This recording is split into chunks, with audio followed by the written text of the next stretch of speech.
Hello, my name is Anne and welcome to a Tobyknits Flosstube episode 26. I am surprised he decided to join us today. However, I am upstairs. If you are new to my channel, then welcome. Grab a cup of tea and get comfy, because today we're talking about cross stitch. Cross stitch is one of my favorite crafts. I've been doing it since I was 17, although I did take a little bit of a break. 20 years. Yeah, I don't know why. Couldn't see, I think. Got to that old age stage with the whole, anyway. Yes, so, and Fridays I talk about my quilting, which is a new journey for me over the past 2 years. And Monday I talk about knitting, and we will be getting back to the knitting videos at some point, but for the whole month of July I'm just focusing on cross stitch mostly and quilting because it's Jolly July.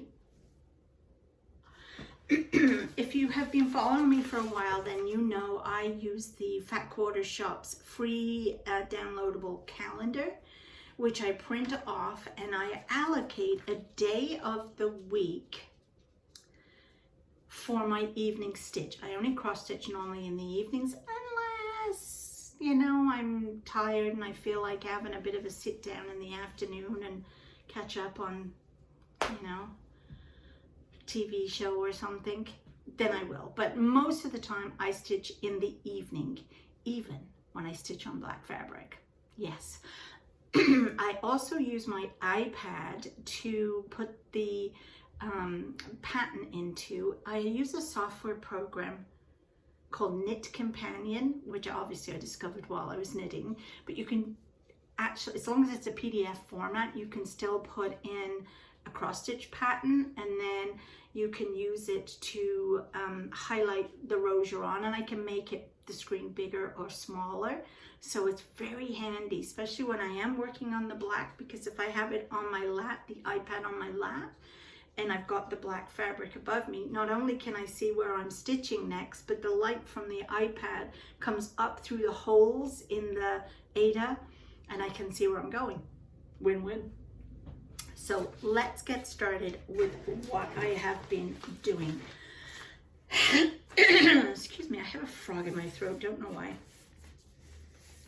So Fridays I have been stitching the Letters to Santa, which is a PDF downloadable from the Fat Quarter Shop. It is a paid for pattern. And I think it was $12.95 or something US for this pattern. And every week for the next 5 Fridays, we have been getting, or the past few Fridays, because we're like on clue 3 now, we have been getting a new piece of the puzzle. And y'all know how much I love my mysteries and my puzzles. So they're blacked out here, but you can see what they are. So here is where I am at with mine. So the first clue, or the first release, was the border, which reminds me of airmail letters, and then, which is, obviously the point. And then the second part was this, which went very quickly. I think I did that in like 2 little sessions of an hour here and an hour there. This did take me like days and days to do that. And then this has been 2 sessions of working on it. But I love it. And you're supposed to do there is a black color that you're supposed to put in here, or charcoal black, but I am not going to. I'm just going to leave it blank, because the black Ada shows up through perfectly and you can see what it says, because I am actually stitching mine right on the black. So I didn't really want, I didn't see the point in stitching a black on a black. So that's how it's coming on. I really like it, and I am using the lovely needle minder from the Fat Quarter Shop, which is super cute. Question for those of you that might use a needle minder, do you find you actually stick the needle minder on the front like that? Or when you finished your thread and you're on the back of your work, here's the back of my work and here's the back of the magnet. When you have finished your thread, I leave it here.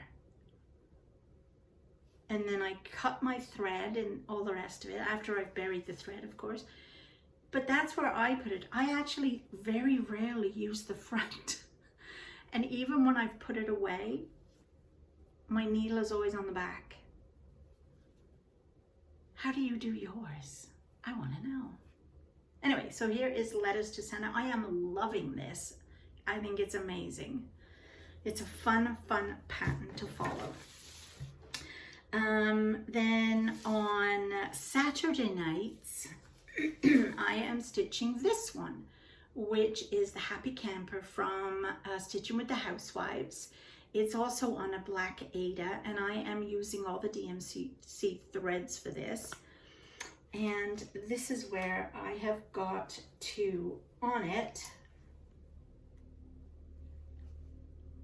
I love it. And look at this. Look at this. My friend Brenda got that for me. Isn't it the cutest thing? I do believe she got it at the Fat Quarter Shop, but is that not the cutest little thing? I am so excited that it goes with this. Oh, I love it. And this one, the other two I've been stitching with a 7-inch hoop, by the way, in case anybody wants to know, just a plastic thing from Michael's. But this I've just been stitching in hand, because this is actually 3x4 finished stitching. So, I mean, I always stick in an extra inch all around, but I can hold this easily in my hand without it getting too scrunched up. But I think that's super cute. I love it. So yeah, I'm excited. This is going along really good. I'm hoping I can get it done by the end of July. But we'll see. We'll see. So Saturdays, that was Saturday. So Sundays, I have been working on this kit, which is from Bothy Threads. I think they're a UK company. And this is what I've been working on for my grandson, Tristan. And that's what I've got to. I was working on the monkey on Sunday night, and that's as far as I got with him. You can start to see it's a monkey, and there's not that much more to do, I don't think, on him. He just needs, where is he?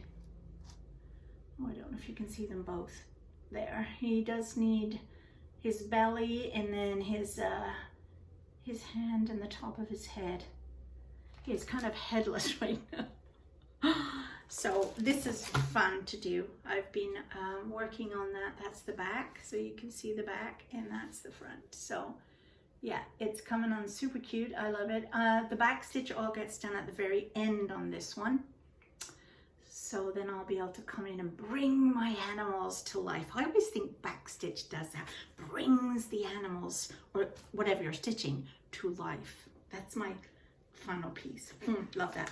Monday nights, I have been working on another baby sampler for my other grandson, Leo, and it's finished. I finished it. I did. Oh, it's all finished. Does he not look real? Does it not look like you want to be able to pick him up? Oh, excuse me. Pick him up and give him a little hug. Oh, I just absolutely love this. You can get it in pink and white. Again, this was a kit too. I think it's a Permin kit. But is that just not the cutest thing ever? And I always initial with my and date my cross stitch, and I usually always put it in the right hand corner somewhere and try to blend it in and hide it. I love it. Oh, I just can't tell you how much fun I had doing this. And his hair, the baby's hair in the kit was brown, but I changed it to blonde because that's I just use stash colors. and turned that way. But I just love this. This was the best thing ever. I started it in February, and after we went to visit them for the first time and met him for the first time. And yeah, so there's that one. I just love it. So not sure how I'm gonna frame it yet. I don't know whether I want them to frame it or I will frame it and then present it to them. I'm not sure yet. So that is Monday. So now I have to find another Monday night project, and I think I've got one in mind. I feel like I do. I'll have to tell you about that next week. So Tuesday nights is Boo Crew, and they just released the third part, but here is my first and second parts. Isn't this like the colors like flow off here. This is the Peaceful Purple 14 count aider, I think it is, or is it 16 count? I forget. But is it 14? 14 count, yes. The Peaceful Purple, and I absolutely love it. And these are exactly what the colors are coming out like. Just look at that hat. I flippin' love that hat, that little witch's hat. So they have just released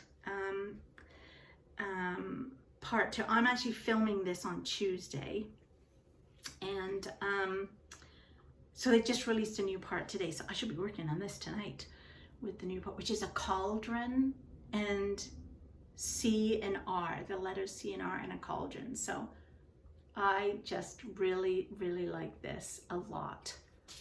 Here is the back of my work in case anybody wants to see. I use the loop method or a waist knot method, and I just love it. Oh, and there's my little, I got this last year when we did Bats and Boos, so I've kept it. And see, I'm gonna lose that needle on the front, so I'm putting it in the back. And then Wednesdays, I have been working on this one, which is a Lavender and Lace Song of Christmas, it's called.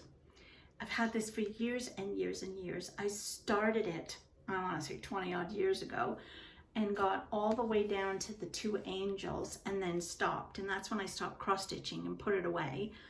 And so of course I pulled it out again a year or so ago, and I have been slowly working on it. So here is where I am up to with this one. So my angels are coming along. I have moved down my scroll. It's the only one I use on a scroll frame, just because it's so big and it's a linen. I have no idea what kind of linen it is. It's just some kind of a green Belfast linen, I will imagine. I think it's 32 count. But isn't that gorgeous? There are all kinds of beads and paraphernalia in it, which I've totally forgotten how to do beads in cross stitch. I've totally forgotten how to do Krennic threads and all fancy fluffy threads. Like, so I decided I would just do all the cross stitching and then go back and do all the fancy filaments and the fancy beads and all the rest of it when it's all the cross stitch is done. So I just have to do the bottom of those angels and the tree bottom on this side, and then it's done. But look at this. Is this not the cutest thing ever? So I ordered this off an Etsy shop, a Canadian Etsy shop too. Let me get it off here and I'll show you. Because I thought it was just so cute. It's just a teeny little magnet, and there's the back of it that goes on the back of your fabric. And this is fabric, which I thought was super cute. And she had all kinds of really lovely ones. But I don't know if you were watching a couple of weeks ago, a week ago maybe, I think it was a week ago, we had found a bird. It must have been 2 weeks ago. We had found a bird laying on our front yard, and it was a merlin, which is part of the falcon bird family. And the poor little Merlin had got hit by a car. So we took it in the house and we kept it overnight in the spare bedroom in a box. And the next morning my husband took it to the wild bird sanctuary. And I wanted to remember the little bird. So when I saw that magnet on her website, on her Etsy shop, I will leave a link to her Etsy shop below. When I saw that, I thought, oh, I want to get that to remember the little bird. Anyway, we heard back from the wild bird sanctuary yesterday, and the little bird died. It didn't make it. So I was kind of sad because it was such a lovely bird. I'll put a picture of it here too. This is how it was when we found it. I think it broke its leg or its wing or something, but they also told us it was very dehydrated and that they've been finding a lot of these birds have been getting hit by cars, which is a sort of strange event to have happened. But anyway, there you go. So that's all I have for you this week. I hope you have thoroughly enjoyed it and get some great ideas about what you want to stitch. Join in some of these stitch alongs with me. You're more than welcome. And especially the free one, like the Bats and Boos, it's free. So why not? It doesn't matter that you might be a week or 2 or 3 behind. What? You know, but yeah, anyway, so like and subscribe if you are not already a subscriber. But the most important thing is tell your mates, because the more people who watch and the more people that get to like and subscribe, the better it is. Really. And it's free. Why wouldn't they? Why wouldn't they come and watch this silly old British lady talking away about cross stitch and stuff? Why wouldn't they? My dad watches. Okay, so I'm going to go. I'm going to have a cup of tea and try to stay cool, everybody out there, because it's awfully bloody hot right now. Even in the UK. And I'm in Canada. Okay, bye.